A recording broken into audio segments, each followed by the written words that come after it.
নমস্কার, দুপুর 12টা খবর দিনভর নিয়ে আমি অতনু রয়েছি আপনার সঙ্গে। আগামীকাল নতুন সরকারের শপথ, নতুন মন্ত্রিসভা। কে হবেন পরিষদীয় দলের মুখ্যমন্ত্রী? কে হবেন? বঙ্গ বিজেপির নেতৃত্ব যারা নেতারা, তাদের সঙ্গে অমিত শাহ বৈঠকে বসবেন। অমিত শাহ কলকাতায় পৌঁছেই তিনি প্রথমেই দক্ষিণেশ্বরের মন্দিরে গিয়েছেন। আজ বৈঠক করবেন শ্রমিক ভট্টাচার্য, বৈঠক করবেন শুভেন্দু অধিকারী, সুকান্ত মজুমদারের সঙ্গে। ঠিক কি নিয়ে আলোচনা হবে, কখন হবে এই বৈঠক জানবো। সুস্মিতা সরাসরি আমার সঙ্গে রয়েছে। সুস্মিতা, যে কে হবেন? দেখো, অমিত শাহ ইতিমধ্যেই দক্ষিণেশ্বর মন্দির থেকে মা ভবতারিণীকে পুজো শেষ করে ইতিমধ্যেই রওনা দিয়ে দিয়েছেন রাজারহাটের 5 তারা হোটেলের উদ্দেশ্যে, যে হোটেলে আজ প্রথম দফার বৈঠক সারবেন কেন্দ্রীয় স্বরাষ্ট্রমন্ত্রী অমিত শাহ। এবং সেই বৈঠকে উপস্থিত থাকবেন নন্দীগ্রাম এবং ভবানীপুর কেন্দ্রের বিজয়ী বিজেপি প্রার্থী শুভেন্দু অধিকারী এবং তার পাশাপাশি রাজ্য বিজেপির সভাপতি শ্রমিক ভট্টাচার্য এবং সুকান্ত মজুমদার।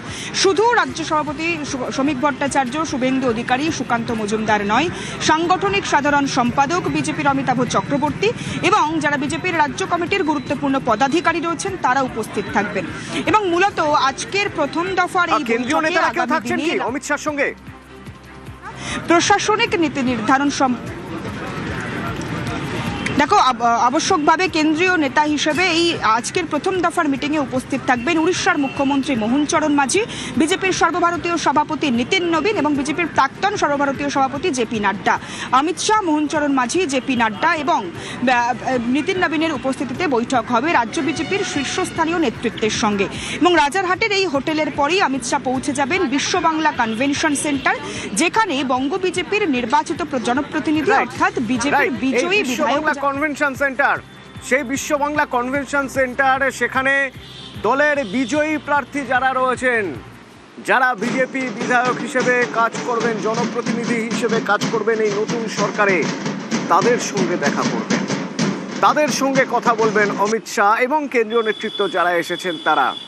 সেখান থেকে আমার সঙ্গে অর্ণব রয়েছে সরাসরি। অর্ণব, কনভেনশন সেন্টারে কখন এই দ্বিতীয় দফার বৈঠক, এবং এখানেই কি কার্যত সিদ্ধান্ত হয়ে যাবে যে পরিষদীয় দলনেতা কে হচ্ছেন, মন্ত্রিসভায় কারা থাকছেন, মুখ্যমন্ত্রী কে হচ্ছেন?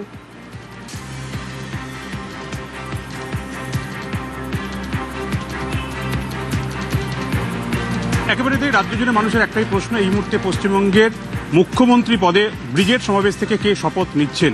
এবং সেখানে একাধিক নাম ভাসলেও শুভেন্দু অধিকারীর নাম সবার আগে রয়েছে এবং আরও বেশ কিছু নাম রয়েছে।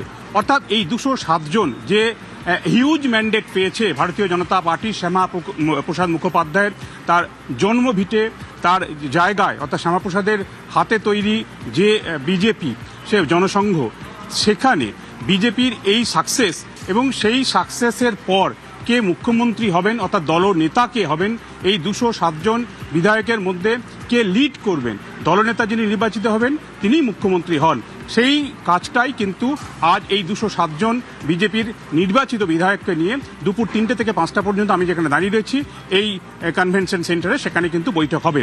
এবং সেই বৈঠক থেকে তুমি যেমনটা বললে একেবারে ঠিক, দলনেতা অর্থাৎ মুখ্যমন্ত্রী কে হচ্ছে সেটা যেমন নির্দিষ্ট হয়ে যাবে, তার পাশাপাশি ক্যাবিনেট গুরুত্বপূর্ণ মন্ত্রকে কারা থাকবেন। কারণ কালকে ব্রিগেড সমাবেশে যে মুখ্যমন্ত্রী হিসেবে যিনি শপথ নেবেন তার পাশাপাশি আরও একগুচ্ছ মন্ত্রী কিন্তু শপথ নেবেন। দপ্তর বন্টন হয়তো এখনই হবে না, কিন্তু সেই বিষয়গুলি সম্ভবত এখান থেকে নির্দিষ্ট হবে। তবে এই সেন্টারে প্রায় 2 ঘন্টার যে বৈঠক হবে, যেখানে অমিত শাহ নিজে থাকবেন রাজ্যের বিজেপি সভাপতি শ্রমিক ভট্টাচার্য, এছাড়াও নীতিন নবীন সহ আরও শীর্ষ নেতৃত্ব। এই জায়গায় মূল কাজ হচ্ছে দলনেতা নির্বাচন, এবং দলনেতা নির্বাচনের পরই বাকি বিষয়গুলি প্রসিড হবে। এবং এক্ষেত্রে একটা বিষয় তোমায় বলে রাখি, দেখো 2014 সাল যদি মনে রাখো, প্রায় 1 যুগ আগে মেয়ো রোডে অমিত শাহের যে সমাবেশ ছিল বিজেপি, সেই সমাবেশ থেকে অমিত শাহ কার্যত তিনি হুঙ্কার দিয়েছিলেন। তিনি বলেছিলেন যে তৎকালীন শাসকরা তৃণমূল কংগ্রেস কটাক্ষ করেছিল, কে অমিত শাহ, কে বহিরাগত, এই রাজ্যে এসে তৃণমূলকে উখাড়কে ফেক দেবে, এই ধরনের কথা বলছে। সেই স্বপ্ন দেখানো অমিত শাহ, তার হাত ধরে কার্যত তিনিই ছিলেন চাণক্য, এবং তার হাত ধরেই কিন্তু আজকের এই নিঃসন্দেহে, এবং আমরা রাজ্যের দেখেছি সাফল্য 15 দিন, এবং এই 15 রাজ্যে দিন তিনি বিপুল এখানে এসে থেকেছেন, টানা এখানে থেকে গেছেন। কর্মকর্তা যারা রয়েছেন, যারা নেতা রয়েছেন, সেই নেতাদের একেবারে তৃণমূল স্তরে নেতা যারা রয়েছেন তাদেরকেও গাইড করে গিয়েছেন অমিত শাহ।